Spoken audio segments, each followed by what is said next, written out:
Senator Blunt. Thank you, Chairman. Ms. Polisky, nothing, let's talk about campuses for a minute. Nothing creates more friends for the United States of America than time in the United States of America. And this research discussion is one discussion. Another discussion is there are lots of Chinese students on campuses that have fine business schools, that have good health programs of various kinds, and other programs that don't do a lot of research. What are the dangers of us closing the door to smart young Chinese people who want to come here and spend a couple of years, and how do we thread that needle? Senator, that's a really important point.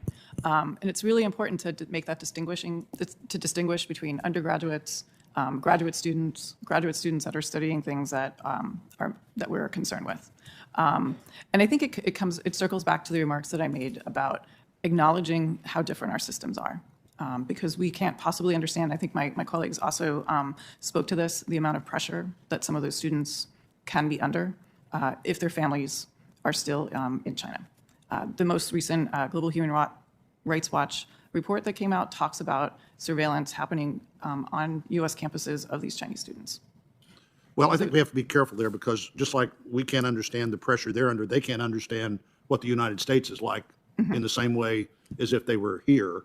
And, Chinese students, particularly undergraduate students in a non-research setting on campus, I think that's a different thing than people, technical research, calling back the results to the mock lab in China somewhere. I think we need to be really careful about this, because I think I'm going to go to Mr. Pottinger next.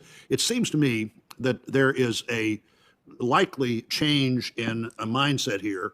We all know that China has a huge demographics problem, and I don't want to go down the demographics trail. The trail I want to go down is there are millions of young Chinese adults who, in their whole life, they've had two parents who were totally focused on them, and four grandparents who had one grandchild also totally focused on them, in a country that had more things to share, more ways to buy things for that one grandchild. Are they going to have the same response to the increasingly repressive Chinese Communist Party that the generation before have had? Are we seeing some likely pushback from young Chinese adults who've had basically all the attention you could possibly ask for their entire life, and almost everything they wanted to have from parents and grandparents?